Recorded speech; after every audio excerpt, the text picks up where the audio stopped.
This is Platemark. My name is Ann Shafer, and I am your host.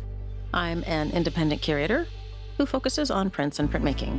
And that is what this podcast is all about, the printmaking ecosphere and the fine people who live in it. Today's guests are two people who have put together an exhibition that is on view at the Print Center, New York, as we speak. The title of the exhibition is A Model Workshop, Margaret Lowengrund and the Contemporaries.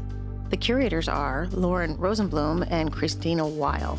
Now, you guys have heard me talk about Christina Weyl in the past. She's the wonderful scholar who wrote the book on women at Atelier 17, for which I have a very soft spot, as you know. The exhibition that Lauren and Christina have put together focuses on a woman, Margaret Lowengrund, who is responsible for a mid-century New York print mecca called the Contemporaries, which combined not only a working space but also a gallery space. So it was kind of this special and new sort of print nexus. And lots of people came through there, taught there, took classes there, and showed there, and sold there, and did all that cool stuff. So she is somebody who's completely in need of an exhibition. And finally, the Print Center, New York, which is on 24th Street in Chelsea between 10th and 11th Avenues, is hosting this show. Before I get too far, I just want to mention that the exhibition is made possible with support from the Getty through their paper project initiative. Additional support is provided by the Wyeth Foundation for American Art, the Kalita A. Doolin Foundation, and the Helen Frankenthaler Foundation. If you're in New York, you ought to go see it because I think it's a once-in-a-lifetime thing. It's a big show. They've put a huge amount of work into it, and they've produced a really beautiful catalog, so all worth it. All right, let's see. Positionality. I identify as a cis-het white woman, and I use the pronouns she, her. I record Platemark in Baltimore, Maryland, the land of the Piscataway Conoy people. If you love Platemark's content, please consider heading over to platemarkpodcast.com and hitting the support and donate button. Help me keep the lights on here. It's a one-woman show, and it takes a lot of work, and I don't get paid for it. So your support would be very, very much appreciated, and I thank you. All right, let's get rolling. Okay, hello everybody. It's Ann Shafer here for Platemark, and I have two wonderful guests today, Lauren Rosenblum and Christina Weyl, who have put together a fabulous show at the Print Center, New York. So, Lauren, tell us about the show. Well, tell us about yourself first. Hi, Anne. This is Lauren. Thank you so much for having us. We're so happy to be here to talk to you about our exhibition that's opening at Print Center, New York, and will run through the fall. It's been a long time in coming. Christina and I have been collaborating for a while, so we're quite excited to see both the show in person and the catalog in person. It focuses on Margaret Lowengrund and her work at the Contemporaries. Christina, tell us how you and Lauren met each other and how you got started on this project. Well, thank you, Anne, for having us. It's nice to be here. I met Lauren, I think, through an event at the Association of Print Scholars. Just sort of kept in touch. And I think I remember speaking to you at some point about what your dissertation topic was about.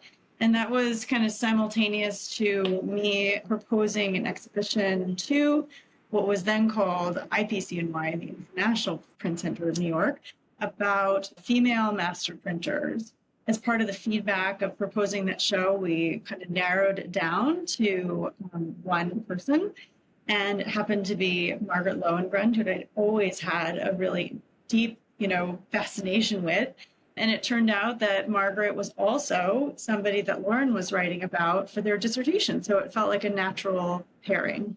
I feel like I had heard her name over the years. I've been dabbling in mid-century scholarship, I guess, sort of, and the Contemporaries and Pratt, but I had no idea it was such a convoluted and ever-changing story of places and names and addresses and people. It's really fascinating. All right, so who wants to start telling us about Margaret? Well, Margaret is, in fact, a very interesting figure that unfortunately has been lost a little bit to time. I think Christina and I both, and perhaps you as well, Anne, have read about her because of her central importance and her being captured in the history of mid-century printmaking by scholars such as Clinton Adams, who himself had been a printer in the same period that Margaret was working and making prints as well. Margaret was born in Philadelphia. There she attended the Women's College, what is now known as Moore College, and then attended the Pennsylvania Academy, where in both schools she studied illustration. She was from a middle-class Jewish family, and so had some means and support in order to pursue a creative life. At the same time, she also began soon after working as a newspaper illustrator, ever set on being a professional woman, despite the fact that she also soon got married. Shortly after her marriage, she moved up to New York with her husband, or right around that same time, and enrolled at the Art Students League, where she continued to work and develop her artistry, as well as work for newspapers as a part of the Curtis publishing. So she moved from one Curtis newspaper to the next. And then she also became really immersed in the printmaking workshop of Joseph Pennell, who had arrived at the school only a couple years prior to really grow and develop the printmaking program at that school, which had been around for many decades, but had lapsed a little bit. And the school is quite proud of having recruited Pennell in his older years to both continue to promote etching, which had long been the favored medium, and then also develop a lithography program. Margaret was an early beneficiary of this introduction. I feel like Pennell wasn't he kind of a jerk? Did I dream that? I always say Pennell. I don't know which is right. Oh, okay. I don't know. All right, everybody. Lauren is very, very clear in Pennell, and you said Pennell, so maybe it's Pennell. I don't know. I don't think he was a jerk. I think he was just kind of like of his generation, kind of a very strong-minded fellow who had opinions. You know, he had like very strong opinions. And if you read some of his writing, he had some somewhat racist thoughts, which is surprising because he was a Quaker, but that's where he was. And it's to be also acknowledged, though, that at this time he held some, what some consider anti-Semitic thoughts as well. But nevertheless, he supported women in his printmaking workshop at the school quite wholeheartedly. And he himself was married to a very established professional woman. His wife, Elizabeth, was not only his biographer, posthumous biographer, but an art critic during their years in England and abroad. Huh. Oh, yeah. And there's this fantastic book, which I can just reach for, that if you're interested in her, you should read. Yes. What's the title? I can't. What is that title? Elizabeth Robbins Pennell, 19th Century Pioneer of Modern Art Criticism. Oh, so cool. if you'd like to learn more about her, there you go. All right. Maybe we ought to back up and just, Christina, maybe you could summarize just a smidge of what women in mid-century New York would face trying to pursue a career in the arts, because you summarize it so eloquently in your book on Women at Atelier 17, which everyone should read immediately. Thank you. Yeah, no, it's a good question. You know, I think everybody follows the general arc of women had more opportunities during the WPA, on the Federal Art Project. It was, I would say, a mixed bag. You know, women had a really hard time qualifying for the project. You had to substantiate, you know, your art credentials. You had to substantiate that you were the head of household. If you were married, your husband had priority to get on one of the relief programs. So women didn't account for exactly 50% of the, you know, project. I don't know what the overall statistic was, but at least in the graphic arts workshops, I think it was only 25%. So that's definitely not equal, but they did receive equal pay. And so coming out of that into the 40s, you know, I think women had a little bit more leeway during the war years because there were more opportunities for women to work outside the home as men were off, you know, fighting in the World War. As the war ended, there was this sort of regressive backlash against women out in the workforce. And so that's what you see in sort of the late 40s, early 50s, is this backlash against women being out in the workforce, and more traditional gender norms are being put in place. So to be a woman artist at this time was not easy because they had some opportunities, they had some places where they could go for training, but generally it was understood that once you got married, or definitely once you had kids, that you were just written off. You know, that would become your full-time job, that there was no way that you could juggle two things at one time. And many women, you know, I can think of a handful, really pushed back against this and did both and juggled professional and personal, but it wasn't an easy thing to do. You were always an oddity, and definitely called out in any art criticism or newspaper publication as being, both like beautiful to look at, look at what she's wearing, look at how her hair is done. I'm sure she's really good at making pies. And like, isn't her art really interesting?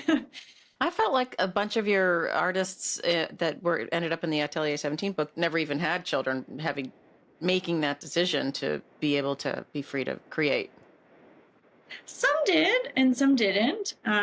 You've got artists like Dorothy Daner, who never had children. But then you have some people who were moms. Minna Citron had older children, and so I guess she was sort of the beneficiary there. But you have others like Ruth Leaf, who had young kids at the time she was at the Atelier, and she had babysitting from her parents or her in-laws, and she would go, and I'm sure it was not an easy thing to do that, to leave her kids with her parents and go out and pursue something that wasn't going to make her money immediately. Right. So, Lauren, do you want to describe the beginnings of the Contemporaries and how this all came together? It's an incredible story. Sure. And I'll start by backtracking a little to go off of what Christina was talking about. One of the arguments that we're really trying to promote, and one of the takeaways we hope people get, is that Lowengrund's artistic life really mirrored the trajectory of 20th century printmaking overall. Her commitment early on to intaglio, then working on the project, her further commitment to socially progressive lithography, and then into the 1940s, where she also expanded into art criticism herself. So being on the other side and really being a voice in observing the changes taking place in the modern art world within New York, not just within printmaking itself, but among galleries, museums, with special attention to the exhibitions and museums that were also thinking not just about a modern print, but the ways in which historic printmaking fed modern ideas about the medium. So she herself stayed attuned to the progressions at mid-century. And then there is this off-cited incident where she's riding in a taxi cab uptown, observes the window that there is a gallery space or a space in Midtown that's empty, puts a hold on the taxi cab meter, goes inside and secures the space for the Contemporaries on the spot. The aggrandizement of this origin story is well appreciated, but to know that she was the first woman to bring together a commercial gallery and a printmaking workshops begs the question if she hadn't already been thinking strategically about the founding of such what would become a well-respected organization, a commercial venture. But it is quite romantic, and it does reflect the spark and enthusiasm that she brought to this task of securing funding, reaching through to her network of printmakers and artists to bring them and attract them to work at the Contemporaries, and the persistence that was required to ensure its success over time. Yeah, I would just add that the taxi cab story, I don't think had been published before, and we were very lucky to find that little snippet in some of our archival research. It's like a great little story. And I think that's another really good takeaway from this exhibition, is that Margaret was not only an artist, she was not only an art critic, she was also just a really able organizer, and that's how she got this done. I mean, there's a certain class of women in the mid-century who were like this. They could see what the gaps were and they could come in and address them. I don't think Margaret had a particular amount of money, but somehow she was able to get people behind what she was doing. So that you're saying that it was the first of its kind made me think, what is the landscape in the city in the early 50s before she's getting everything rolling? The Atelier sorry, everybody. The Atelier 17, which is run by Hayter, somebody that Christina and I have a shared interest in, didn't have a gallery space, although he was pretty good at organizing touring shows that would promote the artists who were working there. But were there other galleries that were doing printmaking at that point? Well, we have an essay in the catalog written by a colleague named Jillian Russo, investigating what the landscape was of female gallery owners and in particular, thinking a little bit about what the avenues were for distributing and selling prints. And there were a handful of places, that I know from having worked on Atelier 17 where artists could get their stuff shown. So like one was sometimes the Via Gallery and Bookshop. One was the Wittenborn, sort of had a one wall, I think that's what they called it, for artists to show prints, but it was primarily a bookshop. And then there were a couple of other galleries that were like more open to showing prints, like Bertha Schaefer. Sometimes Mary Willard would show prints if it was one of her artists who she represented. Betty Parsons a little bit because she showed Anne Ryan. But like the opportunities were very, very small. And so when Margaret opened her gallery, it was really an opportunity for printmakers to fully show the work that they had been making recently. That's why she called it the Contemporaries, because it was all supposed to be contemporary work that had just been made. So it was a real opportunity. I think we tried really hard to show that it wasn't just about prints. She was showing paintings, and she was also very much showing sculpture. And she would often have duo shows and sometimes trio shows where there was work on paper on the wall, and then there was sculpture in the gallery by two different artists. So ahead of our interview today, I somehow managed, gratefully, to get a PDF of the catalog, which is fantastic. Everybody should buy it when it comes out. There's some really great pictures in it. But there was this really interesting discussion of when there was the men / professional artists would be able to work at night in the workshop, and then the, amateur ladies who were dabbling could take over during the day. It was, I was laughing out loud, but it's just like, oh God, here we go. It's just so predictable, really, in the end. Oh. Well, I think there was part that we sort of edited some of that stuff out. There's a longer story there. Margaret had a great business acumen, and she really did push classes for all different types of people when she was in charge of the workshop from 1951 to 1956.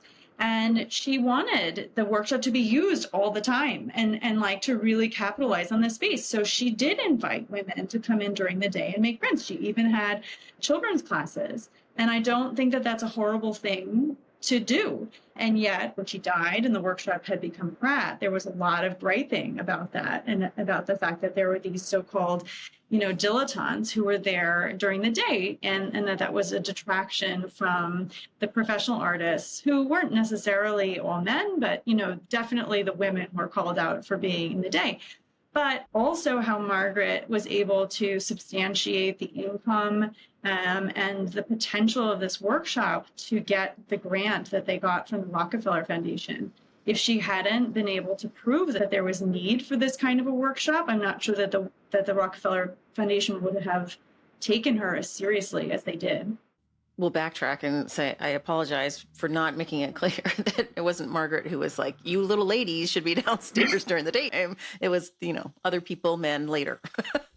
Mm-hmm. Yes, and we routinely encountered a kind of skewed reading of this past, one that's marked by a kind of gender bias of its time. And has been a great privilege to be able to both acknowledge then move the discourse beyond and give it some more detail and some more nuance.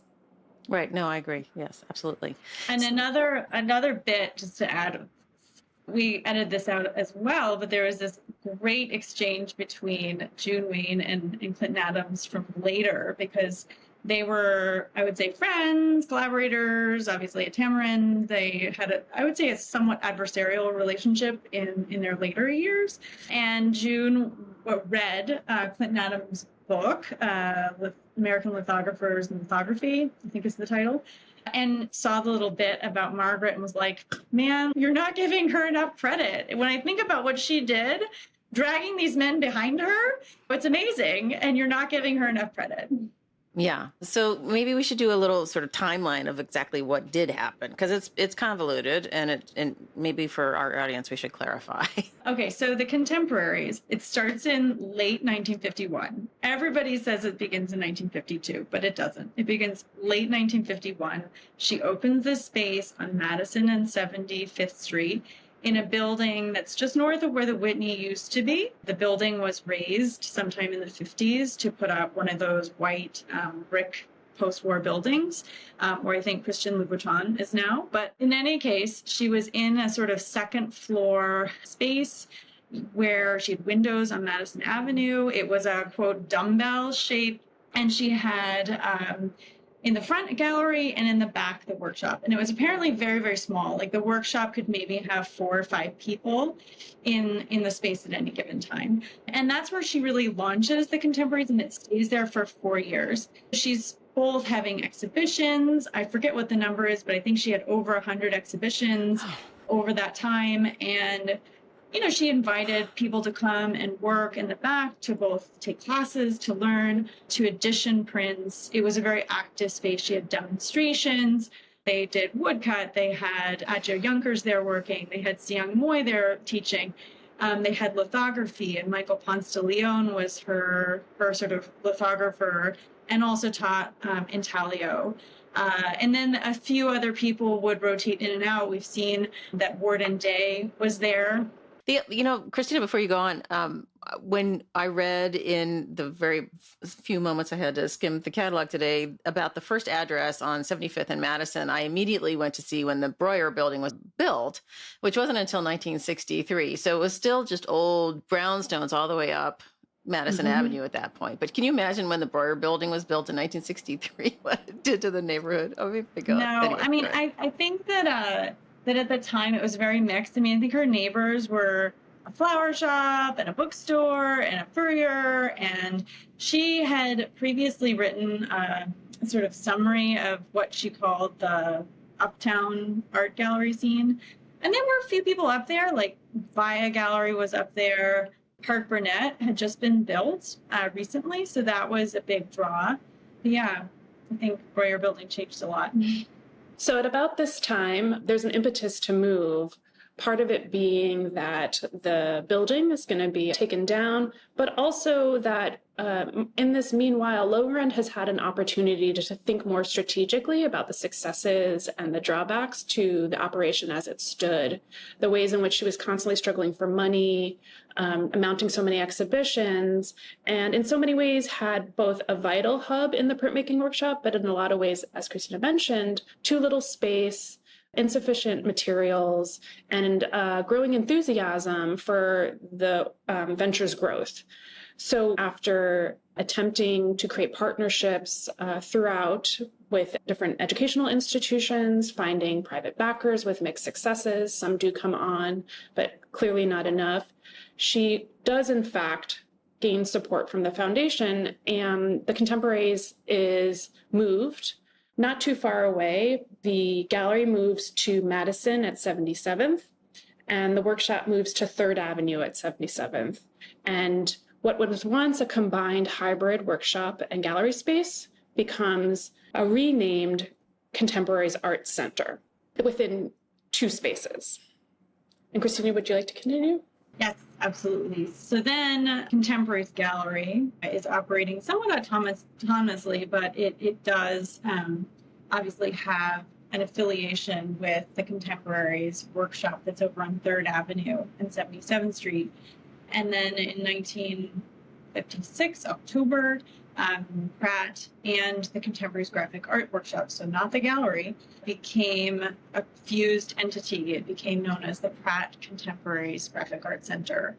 And at that point, Margaret is still co-director of the workshop and directing the gallery. The Rockefeller Foundation was very worried about the commingling of commerce and education in a nonprofit workshop. And so this was how she ends up getting the grant, is that she sort of combines herself with Pratt, and then the gallery remains its own commercial entity. Unfortunately, Margaret died not too long after the merger. She had some kind of very aggressive, probably ovarian cancer, and died in November 1957. So she really didn't have that much of an opportunity to make a mark on what became, the Pratt Graphic Art Center, which had a 30-year history. But she definitely, I think, set the course forward for what the workshop would do, which was exhibitions, education, demonstrations, bringing in lecturers, guest instructors, guest printers. And so Pratt Graphic Art Center kind of emerges from this. It stays up on 3rd Avenue for a while, and then it moves downtown to larger quarters.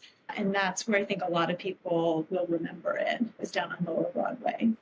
There was some mention of them making some money as they went through the years by editioning work. So basically being contract printers for various artists, right? So in about 1956, Lowengrund is needing to raise more money. Through this need, she enters into publishing for the first time. We have limited documentation of this new project, but what we do know is she thought of it as a print of the month club. She also drew upon existing networks of artists that she had long-standing relationships with, whether outside the Contemporaries itself, when she herself was still working as a printmaker, figures like Kurt Seligman, and people that she showed at the gallery who weren't necessarily working there, like Carol Summers, figures that she had met through her part-time life at the Woodstock Artist Colony, such as Adolf Den, and then artists who actually worked at the Contemporaries, like Sion Moy. And we do know that she executed projects, 3 or 4 prints, one certainly by Seligman, one by Den, one by Christina, do you recall? Stuart Davis. Well, I was going to go to that last. Stuart but there was, Davis? Yes, Stuart Davis. Okay. There was another one, Carol Summers. We know Carol Summers. We have a suspicion about the Milton Avery. That's the one. That it's the bird, that lovely bird, the dove. We're fairly sure that's the print. That was the Contemporaries. The one that's quite well known and is Stuart Davis's Detail Study for Cliché, which has found its way into numerous museum collections. What is exciting about this uncovery is that it really shows Margaret to be ahead of her time in thinking about print publishing and being, as we present her to be, the first woman to undertake this endeavor. That it only produced a handful of known editions doesn't diminish the great accomplishment in unfolding this project. But she sounds amazing. We allude to this, in the catalog, but she's often seen as the third leg of, Tatiana Grossman, June Wayne, and Margaret Lowengrund. And I think that's sort of maybe where I was first intrigued by who was Margaret Lowengrund. But then as we did more research, we realized that these 3 women actually did connect with one another in real ways, and that Margaret was this sort of foremother for those other 2, which is fascinating. It's fascinating. The whole story is fascinating. So a lot of the artists that show up in the show, in the checklist that you will all see when you go to the Print Center are artists that are maybe lesser known, but if you've ever spent any time in a museum's print room, I was like, oh, that's why I know that guy. They were all at the Contemporaries, Yang Moy, and was Fresconi there? Did I dream that? Mm-hmm. Fresconi's there, yeah. Arthur Deshays, all those people. I'm like, oh, of course just like Atelier 17, they all kind of share an aesthetic, really. It's so fascinating. I have to say that my interest in the 1950s really did stem from working in a print room as well. While we're required to have encyclopedic knowledge working in a print room, there are, many hits and favorites, a story of print history that we lean upon in order to teach people about the central importance of the medium and its unique history. Nevertheless, there were always these other prints that didn't come out for classes, that didn't make the highlight list, the hit lists that people wanted to see, but seemed equally as important in telling this unique story. And it was through the research and close looking at these works that sparked my interest in the 1950s. And I found it really wonderful when I met Christina that she had that interest as well, that curiosity about a history that's a little less documented, but was able in her own work to uncover it really efficiently and create a sense of what that world looked like. And that was very exciting to me. We actually met, in fact, while I was working at the Museum of Fine Arts in Houston, in the print room there. And we had some really wonderful conversations early on about this time period and about the work of this period. Figures like Dean Meeker or Kalapai, Lee Chesney, these are all artists who were working in Talia, working in lithography at a moment. And we did share a feeling as though, or a growing sense of understanding that there was a robust history that needed to be documented, pursued, and shared, that it was out there, that had popped up and been acknowledged or hinted at in various places. And it was just about pulling together those partial histories to try to tell a more full one. And we found a great agent in Lowengrund who really observed, participated, and then innovated within the 1950s. I feel like everybody often thinks about the WPA, and then nothing happens. I mean, there's the WPA, there's Atelier 17, and then nothing happens until the late 1950s when ULAE opens. And it's like, there was a lot of stuff happening, and it wasn't for a while that ULAE really got going. And so this 1950s period, everybody thinks of it as this fallow period where nothing was getting done, but it's absolutely not. I remember distinctly looking at the Dean Meekers and the Worden Days and in the storeroom and thinking, why can I not find anything, easily, readily available about this period at all? So I'm grateful to you guys for bringing this all together because it's filling a huge gap. The 1950s was a period in which technical innovation was avant-garde for print. And that changes over time, what it means to be technically innovative, what it means to be avant-garde or contemporary. But it's very exciting to be able to share how technical innovation, aesthetic innovation was happening in this period for these artists and with these artists. Yeah, that actually reminds me, the BMA, the Baltimore Museum, where I was for too many years, has several Arthur Deschay's prints that are really wonderful, fine, carved of some sort. And in your catalog, you note that they're wood engravings, but the BMA has 2 plexi plates. Mm-hmm. And I'm sure he did both. But I just wanted to make a note, like all of this sort of experimentation and stuff, like you can go see these plates at the BMA's print room. You have to make an appointment. It's such fun stuff. I think it's so great. Yeah. The way that Deschay's was working with the matrix and innovating on the matrix, a figure like Dean Meeker, was thinking about inks and pursuing viscosity in his screen print inks. And so the more we learned about the network of artists working at the Contemporaries, the more we were able to see the ways in which they were like-minded and why Lowengrund would have been attracted to them, because they were expanding upon the medium. We have this great Dean Meeker in the show that's on gold paper. It's so amazing. Mm-hmm. That's cool. Mm-hmm. So that brings me, before I get to this second question, the first question I have is some of the pictures of the various workshops in the catalog are fantastic. And I see Coretta Kent in her nun's habit. But then I saw there's Bob Blackburn's in there. Mm-hmm. Right? Mm-hmm. So that made me wonder, and some of these artists clearly siphon through Atelier 17 also, so that there must be this kind of, it feels like a melting pot to me, but probably not a good word. I don't know. But they all must have known each other and leaned on each other for help, right? Oh, certainly. These are artists who are well familiar with each other's work through exhibitions, sharing information. As you said, it was a small but curious community of makers, and really did know of each other and work with each other in various ways. We have wonderfully been able to read through correspondence from artist to artist throughout the United States, which has really helped us recreate the kinds of relationships that were both professional and personal.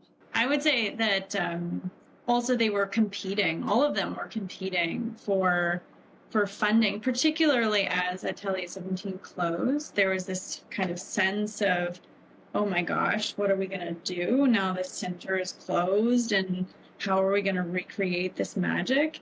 Bill Lieberman was very allied with the Rockefeller Foundation and sort of served as an informal advisor. And, I think that there was a sense that the Rockefeller Foundation knew that they needed to do something to support printmaking in the city, but it was just a question of who was the right vehicle to do it. And Margaret ended up being, the horse that won. But I have a feeling that there were a lot of people who, I think they even mentioned Blackburn in some of the Rockefeller Foundation correspondence. And I'm not sure why they were written off. Well, Blackburn himself wasn't as interested in formalizing the printmaking workshop. His work as a printmaker, as well as a master printer, was really about the artist-to-artist connection and giving artists the space and the materials needed for them to be able to create their own work. If we think back to New York, printmaking in the 1950s, more often than not, the spaces available for professional printmakers were academic institutions, and aligning themselves with somebody like George C. Miller, a commercial printmaker who developed individual relationships with artists. So someone like Blackburn, who establishes his collective shop in 1947 with a whole host of other artists, was really about creating this alternative space, and a space where people can come and go as they please, could reciprocate and create alliance with one another. And so by the 1950s, he is less so interested in formalizing and making the kind of commercial commitments that somebody like Lowengrund initially makes, and then is forced to revise into a nonprofit and then eventually align herself with an educational institution. The other thing I was going to say was that, as many people likely know, is that it was in 1959, so not too long after the Rockefeller Foundation grant to Lowengrund, that June Wayne is able to secure a significantly larger amount of money from the Ford Foundation.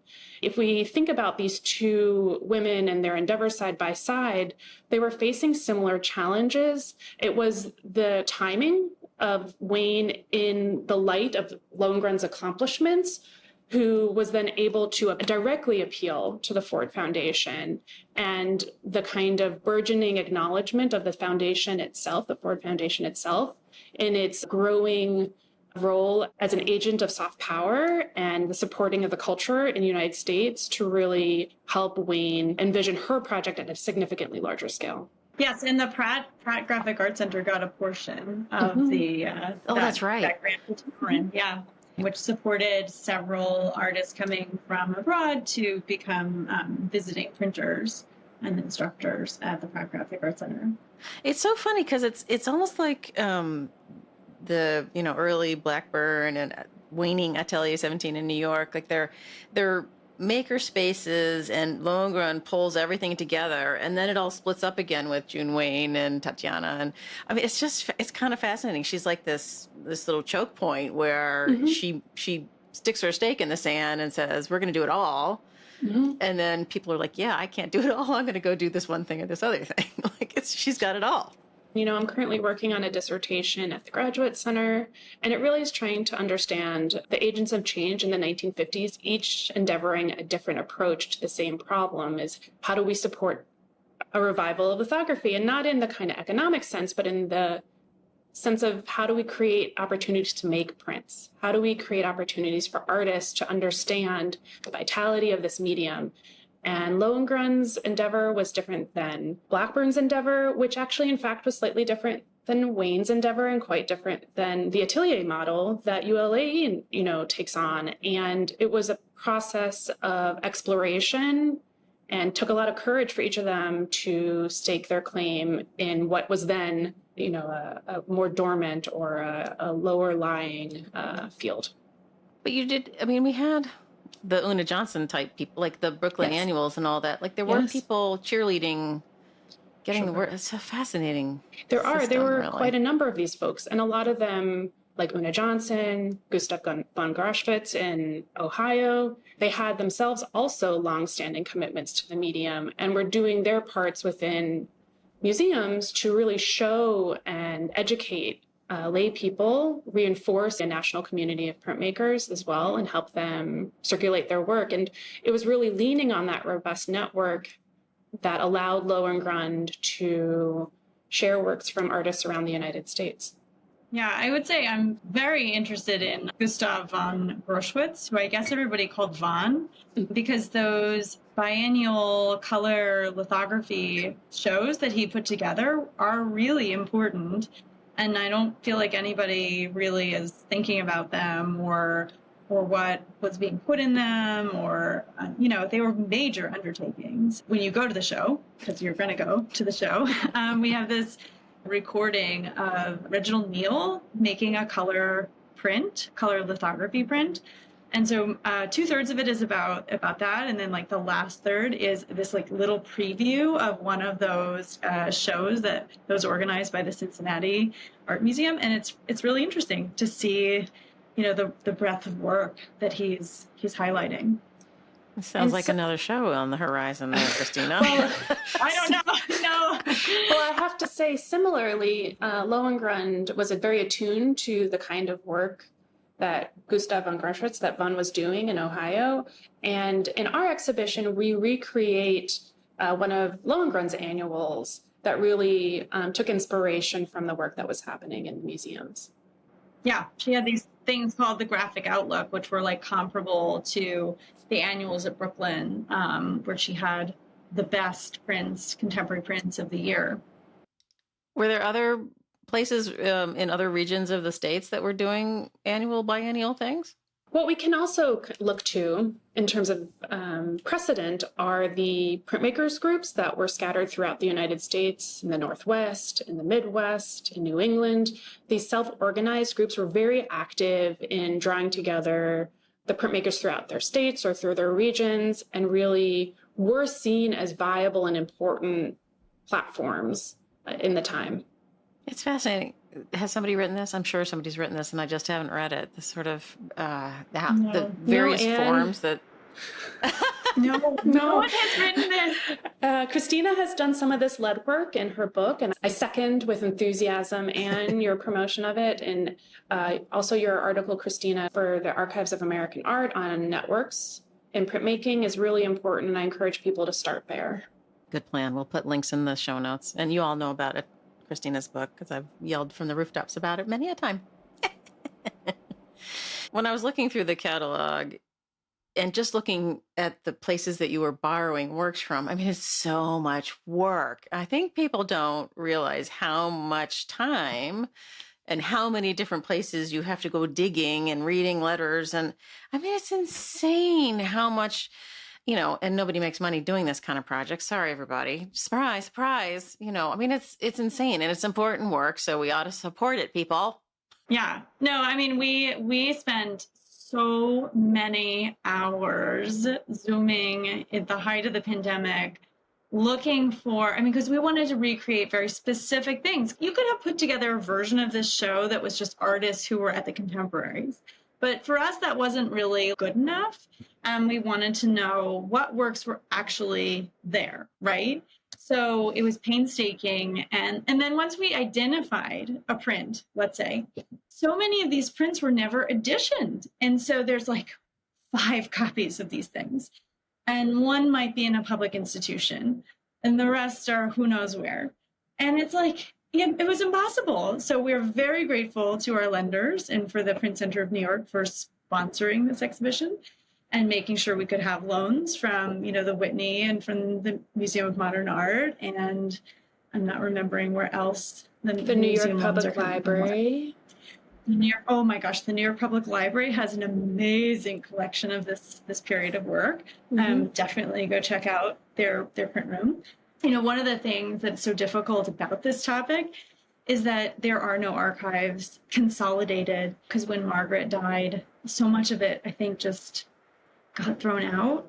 And Pratt really didn't keep any great records until later. I think everybody has written to the Pratt Institute archives saying, like, what do you have about this topic? And the archivist is like, not much. So it has been really fun to find it all. But Pratt has really been a wonderful partner in letting us in to explore their archive, to look at the prints that remained from the art center. And I mean, we've done extensive research, as Christina said, throughout the lockdown, throughout quarantine, We were corresponding with the Archives of American Art, Syracuse University. We really went far and wide to learn anything we really could. The Rockefeller Archive Center upstate holds the papers of the Ford Foundation and the Rockefeller Foundation, and those letters in which Margaret really pleads her case about her needs and her vision, this really remarkable vision, were fundamental for us being able to recreate what was going on in the workshop and in the gallery. The Pratt archives have, we should put this in the show notes, these great negatives of what the workshop looked like. And we could only reproduce so much, but there are all these negatives, which are awesome. And people should definitely look at them. They're free to look at on JSTOR. Oh, families. We got to meet some like really wonderful families as a result of this. And one family, the Uchimas, they were amazing. The son, Anju, is the child of Toshiko and Ansei Uchima. And, you know, he was just really nice, really wonderful to talk to. There's a picture of him in one of those contact sheets as like a 4-year-old, 3-year-old sitting at an exhibition looking bored. Yeah. And it's wonderful that a lot of the families that we contacted were so proud of their family members to have been accomplished artists, to have participated in this community of printmakers, and were so supportive and helpful in realizing the show.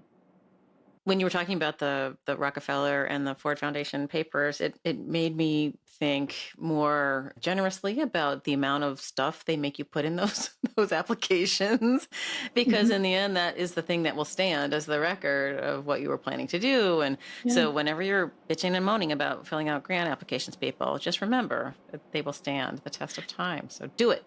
It's kind of like signing and dating your work, you know, like it's the same kind of thing, you know? Yeah. Be clear, write it all down. Yes. And, you know, do us a favor. Equally insightful is back then the policy as it is probably as it is today.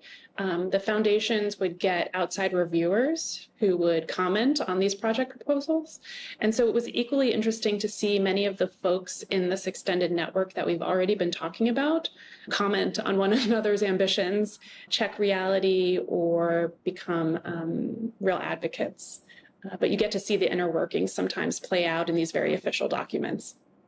Oh, totally. Like Gabor Petterdy was a big fan of what was happening at Pratt, even though he was kind of going in his own direction in the academic world. He was on the board of PGAC and like very, very supportive of Margaret's endeavors.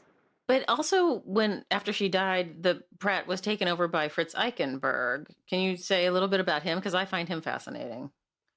Yeah, so Fritz, whose papers are at Yale and were a treasure trove of information about this topic, he was at Pratt from, I think, the late 1940s. He's a German immigrant, German Jew immigrant, and came to this country in the 30s and began working at Pratt, and then eventually was elevated to the role of chair of their graphic arts program.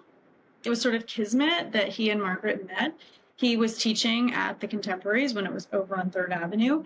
And when she sort of started to think about what the next iteration of the Contemporaries graphic art workshop would be, Fritz was there to sort of say, well, look, like at Pratt, we're looking to expand our program.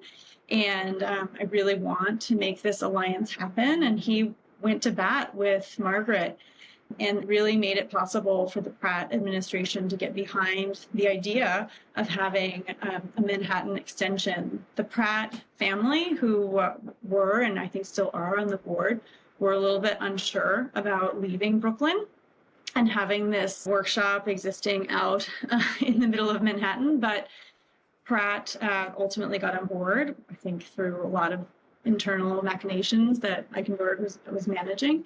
So the two of them were co-directors of the Pratt Contemporaries for that year that Margaret was still alive after the merger. And then he takes it over, and he really did steer the ship. He did an awful lot of work trying to make the workshop financially viable, whether that was getting institutions to sponsor scholarships, or reaching out to any number of funders to make the bottom line at the end of the year. And so ultimately, he, I think, stays there through the mid-60s, at which point he kind of stepped down and retired. And I think Jacob Landau was the one who took over the Pratt Graphic Art Center. And he was on the faculty at Pratt. Once the merger happens, there's this interesting commingling between people who were already kind of at the Contemporaries, but then very much this like staff of the Pratt Institute who start to teach at the Contemporaries or at the Pratt Graphic Art Center, like Walter Rogalski. I think that Deshays was also maybe on the faculty at Pratt. So there's a whole bunch of like overlap this happening. But Fritz is an interesting character. Made some really wonderful prints. Mm-hmm. Yep. Yeah, it's worth looking up. So the exhibition, the way we've organized the exhibition is in 3 parts. The first part, you'll get introduced to Margaret, her own work as a printmaker. From there, you'll be introduced to the Contemporaries, seeing work by those who were on staff. You'll be introduced to the kinds of work shown in solo exhibitions. And then the aforementioned group show, the highlights show, as well as the video, the film that Christina references. And you'll learn a little bit more about the relationship between Woodstock, the Woodstock Artists Association, and the New York City Contemporaries. The third part of the show really does focus on Pratt. And similarly, you'll learn about the staff there, the staff at the workshop, its relationship to Pratt Institute. And then similarly, we recreate a large-scale exhibition that was held at the Jewish Museum, the ways in which Pratt responded to the changing climate in contemporary art, to not just focus on the printmaking community and the avant-garde artworks that were being produced there, but also the ways in which painters and sculptors were increasingly interested in printmaking, and were also looking to Pratt and its workshop to produce work in pop, op, conceptual art, and beyond. And so that additional section will show the ways in which that artwork intermingled at Pratt Graphics. So how many things are in the show? A lot. Yes, it's a large exhibition. Yes. It's like 70 or something, right? Roughly. We've got mostly prints, some ephemera, 1 sculpture by Peter Lippmann Wolf, and a painting by Margaret. Oh, a painting. Oh, cool.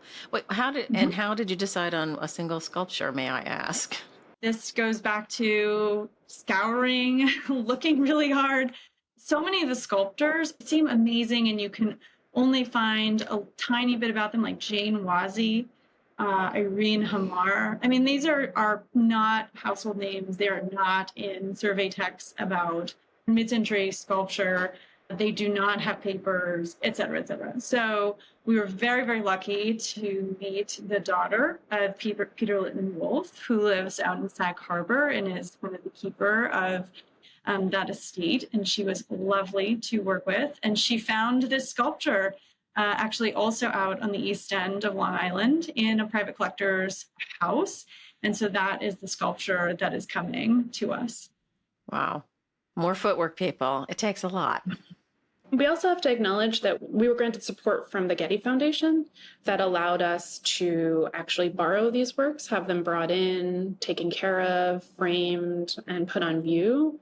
That there could have been a version of the show, like Christina says, that does this topic justice, but it wasn't without strong foundation support that we were able to be this rigorous and exacting and really making the show as representative of what was taking place in the past as we were able to do. Okay, so give us the numbers. So the show opens when and closes when at the Print Center, New York?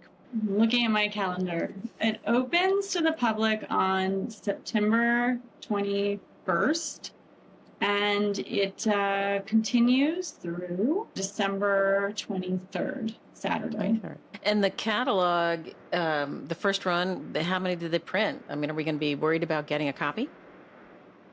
I don't think so, but who knows? It's being published by, printed by Hermer in Munich, and then distributed through University of Chicago Press. So you can get your copy at University of Chicago Press. I'm sure that you can also get it from any number of places, bookshop, etc. I would get one early. I think there aren't that many copies of it. It's going to be here several months to shine. All right. Anything else about the show that we should share with people? No, thank you so much for having us. Of course. It's always lovely to chit chat with you. Yes, thank you, Anne. Oh, of course. Thanks, Lauren. People I'm sure know that Christine and I know each other because we have worked on Atelier 17 in parallel for a long time. So it's always a pleasure to see you. And Lauren, you're new to me, but I think you're lovely. So thank you for coming on Platemark. I feel the same way.